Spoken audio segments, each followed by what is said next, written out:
But you got to win the midterms, because if we don't win the midterms, it's just going to be, they'll find a reason to impeach me.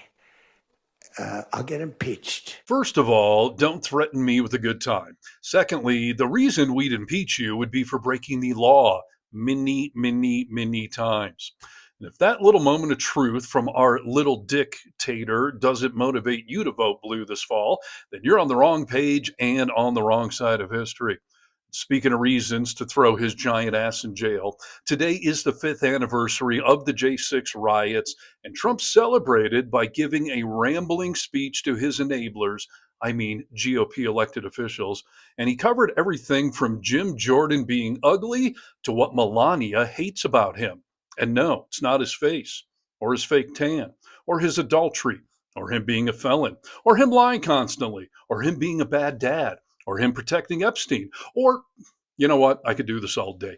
Let's just get to it all right after you hit subscribe to Really American Media right here on YouTube, and please go find us on Substack. All right, so anyway, Dementia Donnie was doing his weave today, by which I mean he was babbling on and on like a crazy homeless person, which is hard to watch. So I'll spare you that torture and just show you all the highlights, or in this case, the lowlights.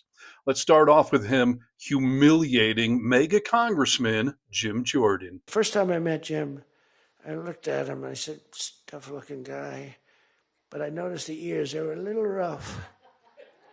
They were a little bit of a rough. Some people would say a little cauliflower on that ear. They said, Jim, have you wrestled before? Yes, I did. Where? Was it Ohio State? Something like... He was an All-American at Ohio State. I said, yeah, I could sort of tell. I look at the ears and I can sort of tell. But have you had plastic surgery on your ears, Jim, now? Because they look better now than they did the first time. They've healed over the years. All righty. Now, first of all, nobody knows better than Trump how quickly ears can heal. After all, part of his ear was shot off, and it healed in like 2 days with no sign of a scar. It's almost as if it wasn't actually shot at all. Furthermore, Trump is obsessed with how people look, as any good narcissist would be. And although 1% of me feels bad for Jim Jordan being humiliated like that in front of his peers, 1,000% of me thinks he deserves it, and then some. And just for the record, Jim Jordan didn't wrestle at the Ohio State University. He wrestled as a student at the University of Wisconsin.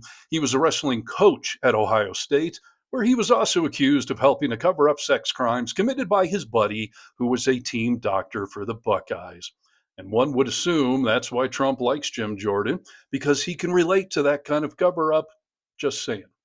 And now, Trump's mashed potatoes brain slides back into campaign mode as he trots out this golden oldie. They can be smart as can be. But when they want open borders, when they want, as I said, men and women's sports, when they want transgender for everyone, bring your kids in, we're going to change the sex of your child. Just send them our way. In some cases, like in Minnesota, they don't even tell the parents. Is that right? And nobody believes it when I say it. I think we have 6 states. Nobody, am I correct? Okay, Tom Emmer said yes, so. But it's true. Where the kid comes back, they keep the kid. They operate on the kid. They don't tell the parents. It's not believable. Yes, it's not believable because it's wildly untrue. The only true thing he said there was that Democrats are as smart as can be. Everything else was obviously a lie. And there's about a grand total of 0 cases where a school has performed any type of surgery on a kid during the school day without telling the parents, and then they just send them home. Shocking, I know. But I went ahead and fact-checked it anyway. And in Minnesota, they cannot do a gender-affirming surgery without parental consent, and they rarely allow it on minors regardless. And it is truly sad that he asked somebody in the crowd if it's true or not, and they told him, yeah, no, that's true, sir. A classic case of the emperor who has no clothes and nobody wants to tell him. And as it turns out, the only one who is apparently willing to tell him the truth is his fake wife. And my wife, by the way, my wife hates when I do this. She said, she's a very classy person, right? She said, it's so unpresidential. I said, but I did become president. Somebody, she hates when I dance. I said, everybody wants me to dance. Darling, it's not presidential. She actually said, could you imagine FDR dancing? She said that to me. And I said, there's a long history that perhaps she doesn't know. Because he was an elegant fellow, even as a Democrat, right? He was the attack by Japan, you know, he was quite elegant. But he wouldn't be doing this. But nor would too many others. But she says, darling, please, the weightlifting is terrible. And I have to say this, the dancing they really like. She said, they don't like it, they're just being nice to you. I said, that's not right. The place goes crazy. They're screaming, dance, please.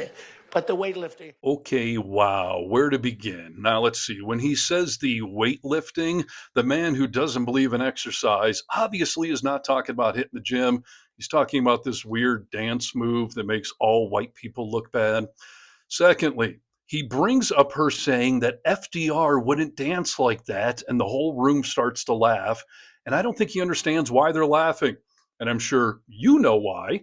But Trump and Melania clearly do not know that FDR famously spent most of his presidency in a wheelchair after polio paralyzed him from the waist down. So Melania's right. FDR probably wasn't doing any kind of dancing at all. But either way, it's hard to believe that she doesn't think this looks presidential.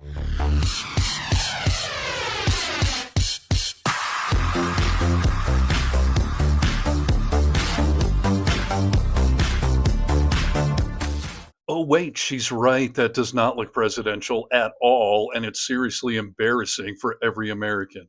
But since the topic of dancing came up, Donnie's aging brain then weaves onto a related topic that is actually not funny at all as he starts talking about the recently kidnapped president of Venezuela, Nicolas Maduro. They've been after this guy for years and years and years. And, he's a violent guy. He gets up there and he tries to imitate my dance a little bit. But he's a violent guy, and he's killed millions of people. He's tortured. They have a torture chamber in the middle of Caracas that they're closing up.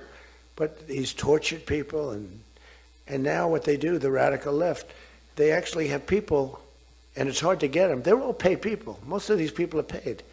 You know they're paid when they have brand new, beautiful printed signs by like the highest quality printer, and you have a woman, free Maduro. Man, if I got paid per fact check, I would have retired months ago. So just to be clear, there's no evidence that Maduro killed millions of people. Secondly, Americans don't have to get paid to protest Trump, and having a sign that you printed off for like $10 does not prove otherwise. But most importantly here, the Mango Mussolini really does hate that Maduro also does a weird little dance. And the New York Times has reported that Trump watching Maduro dance was the final straw that led to the invasion of Venezuela. Let that one sink in. Our president saw a video on social media and said, okay, fuck that guy. Let's invade his country and kidnap him. It's like he's a jealous high school girl watching someone dance better than him on TikTok. And in fairness, Maduro does dance better than Trump. No crazy girl.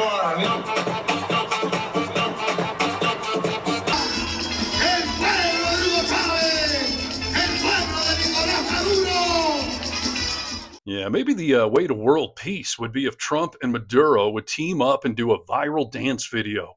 I wonder what that would look like.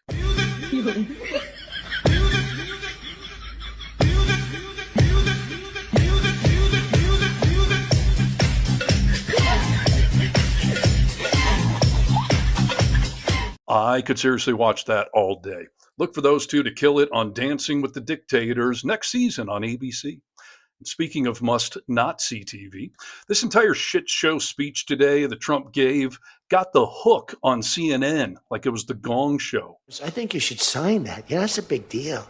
A general did a great job. All right, we're going to continue to monitor the President of the United States. He's speaking over at the Kennedy Center, which has been renamed the Trump Kennedy Center, according to the Board of Trustees over there, in request from the President of the United States. We're going to continue to monitor this. He's going all over the place, speaking on a wide range of issues. We'll take a quick break. Much more right after this. Yes, he's going all over the place, but we will not be back with much more, and you're welcome for that. But before I do go, fun fact on what Wolf just said right there. The Trump cronies that he appointed at the Kennedy Center may have voted to change the name to the Trump Kennedy Center, but actually renaming it would take an act of Congress to do. And today, they had that chance with a new bill that came up, and they declined to do so.